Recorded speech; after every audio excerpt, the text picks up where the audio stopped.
No,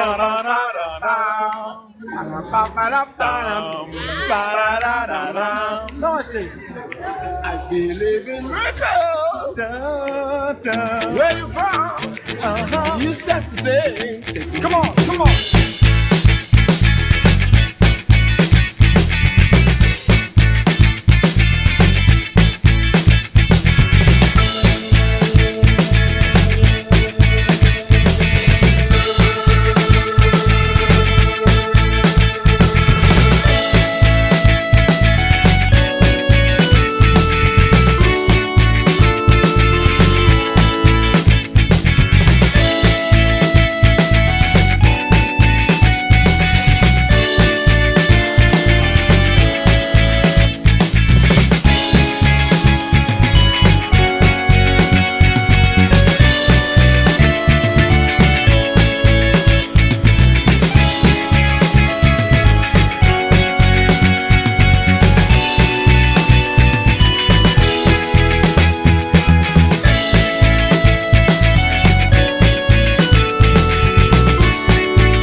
Au début des années 90, les comédies dramatiques de mœurs et de classe sociale britanniques sont à nouveau à la mode, à l'ombre de la figure historique tutélaire du genre, l'immense réalisateur Ken Loach, champion de la classe ouvrière anglaise. D'ailleurs, tout bien réfléchi, The Full Monty n'est-il pas en fait la suite inavouée et cachée du riff-raff du réalisateur, tourné en 1991, avec déjà Robert Carlyle dans le rôle principal. De la haute société aux classes populaires, bourgeoisie ou travailleurs, chacun son film. Le très oublié Peter Strands, Les Amis de Peter, de et avec Kenneth Branagh, ouvre ensuite le bal dès 1992, et ce qui devait être de l'ordre de la parodie postmoderne de classiques américains comme The Big Chill, Les Copains d'abord, de Lawrence Kasdan, en 1983, ou son équivalent intello québécois, Le déclin de l'Empire américain, en 1986, est vite devenu une tendance premier degré, notamment avec le brillant 4 mariages et un enterrement, 2 ans plus tard, puis se teinte de critique sociale avec Blast Off, connu chez nous sous le nom des Virtuoses, en 1996, et The Full Monty, la totale, l'année suivante. La tendance atteindra son paroxysme au tournant du XXIe siècle, avec Coup de foudre à Notting Hill en 1999 et Billy Elliot en l'an 2000. Puis joue là comme Beckham, Love Actually et la saga Bridget Jones. Le genre évolue. Peut-être un peu trop. En 2004, avec Shaun of the Dead, la tendance a épuisé tous les thèmes et se remet en sommeil. Jusqu'à quand? Nous verrons bien. Brastoff, The Full Monty et Billy Elliot ont étonnamment un point commun, à savoir l'affirmation à divers degrés d'une identité sociale et la conquête d'une dignité individuelle et d'un autre futur possible par la musique et ou la danse. Et c'est dans The Full Monty que cette idée même, par son concept farfelu, improbable et son traitement picaresque, pousse le plus loin la caricature. Pendant que la peinture de mœurs se charge de l'identification et de l'émotion, des procédés très proches de l'univers de Ken Loach.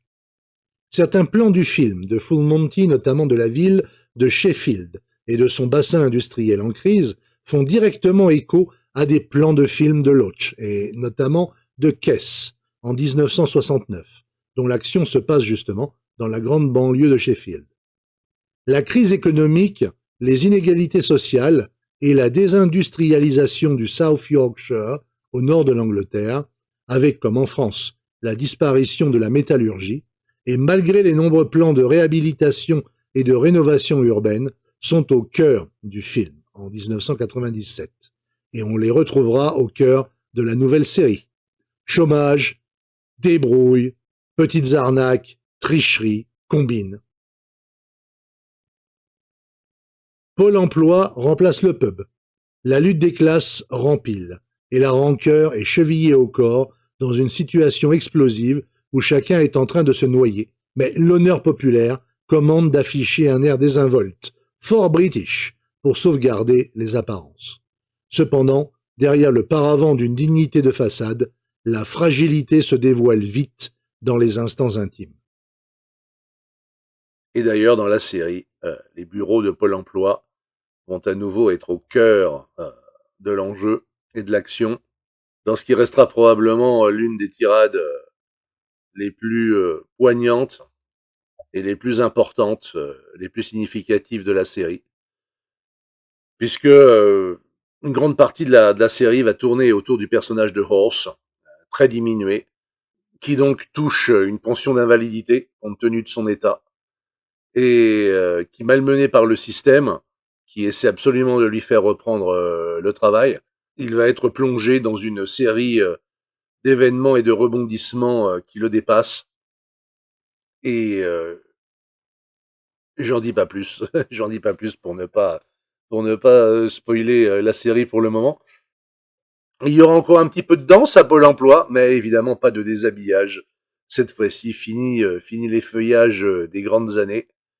Le propos est évidemment plus radical et plus sombre, avec nos personnages qui ont vieilli. 26 ans plus tard, eh bien écoutez, voilà, les voilà. On prend les mêmes et on recommence, mais pas que. On retrouve notre fine équipe, et on est bien content de les retrouver. À commencer déjà par le scénariste, l'auteur du film, des dialogues du film et des scènes du film, qui revient pour s'occuper de la série.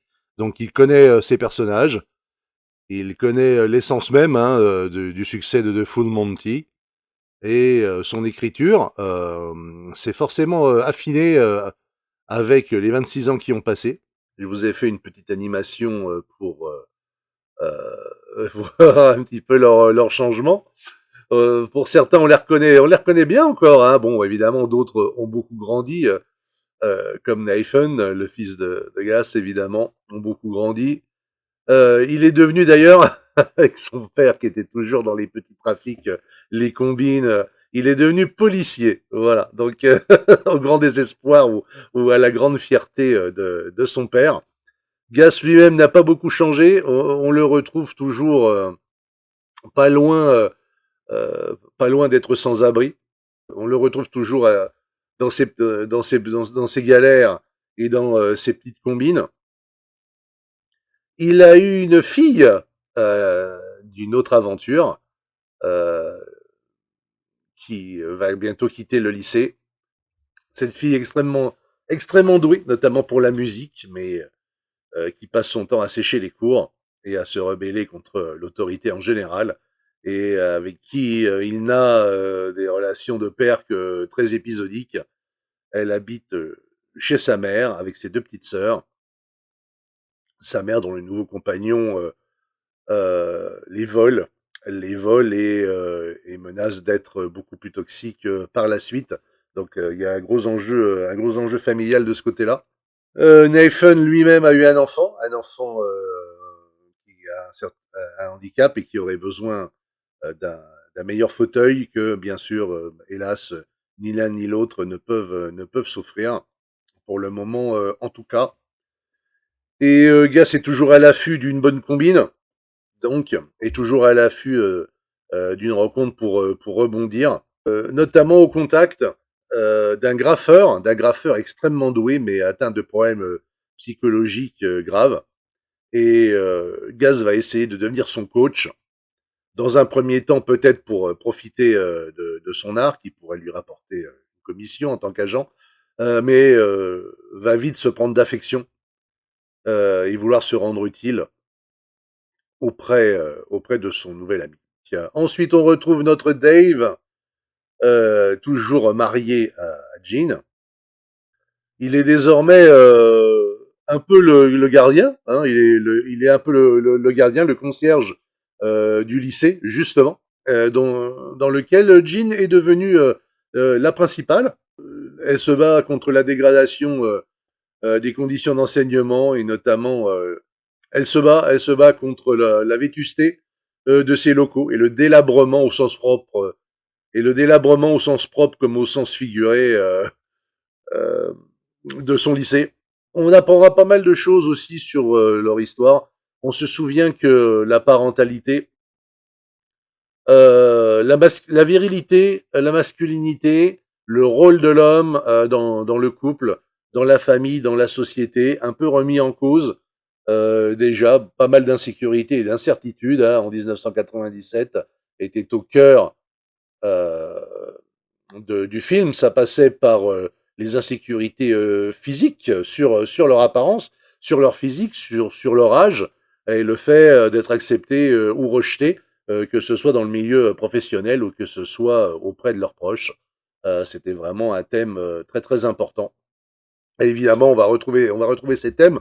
On va apprendre des choses sur Dave et Jean, notamment sur leur couple, sur leur famille. On va retrouver ce brave Lumper qui vit toujours en couple, mais avec un autre ami. Et avec lui, qu'on découvre, c'est un nouveau personnage qui apparaît dans la série. Et ils tiennent cette sorte de pub salon de thé qui s'appelle les grosses miches, qui font référence évidemment à leurs produits, mais voilà, à une époque où tout est cancel, ils se heurtent, ils se frottent, si j'ose dire, à la façon dont le nom de leur magasin est considéré par la population locale. Donc ça aussi, ça donne lieu à quelques quiproquos assez rigolos et assez savoureux, je dois dire. C'est là où la fine équipe se retrouve régulièrement. Un autre personnage fait son apparition, c'est Darren, que vous voyez ici à droite, qui ne faisait pas partie du casting original, et qui va être amené à faire la rencontre d'une famille de Kurdes, une famille immigrée qui essaie de rester en Angleterre et de s'intégrer. L'anglais moyen euh, qui va apprendre à découvrir une autre culture. Et comme nous le verrons dans la deuxième partie, c'est au tour de Horse, qui lui a particulièrement pris cher dans la série, à 26 ans en particulièrement compté.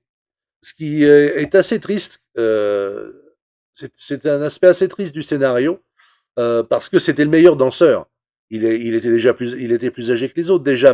C'était le meilleur danseur. Il était très rapide, très agile, et le voir aussi diminué, aussi fatigué, diminué dans ses déplacements, dans tous les efforts de sa vie quotidienne, et obligé dans un monde qu'il ne comprend plus, euh, de tout justifier dans un système assez kafkaïen pour pouvoir garder sa pauvre indemnité et survivre, tout simplement survivre.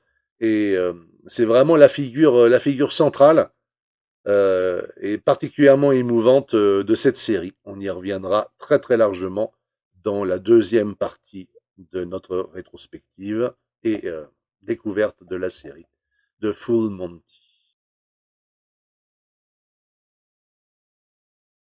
Certains n'ont pas du tout changé, ou presque. Ils sont toujours dans la galère et n'ont pas réussi à assumer les responsabilités qui étaient les leurs. Jusque-là, certains vont connaître un axe d'évolution pendant la série, tout à fait intéressant et qui pourrait nous amener à une saison 2 pas forcément utile, mais souhaitable pour tous les gens qui les aiment. C'est pas totalement exclu du tout d'ailleurs. Donc, bah, écoutez, on suivra l'évolution. D'autres ont, en apparence, assumé des responsabilités, mais en réalité, leur vie est toujours un petit peu en morceaux à recoller. Et on verra pourquoi. On dit pas tout maintenant, parce que j'espère que cette vidéo va vous donner envie de regarder la série si vous en avez, si vous en avez la possibilité sur Disney+. Et donc, eh bien, écoutez, voilà, je vous dis pas tout dans cette vidéo. On parlera de tout le reste concernant uniquement la série, eh bien, dans la deuxième partie de cette vidéo, évidemment. Je vous donne rendez-vous très très bientôt pour la suite. Merci d'avoir regardé.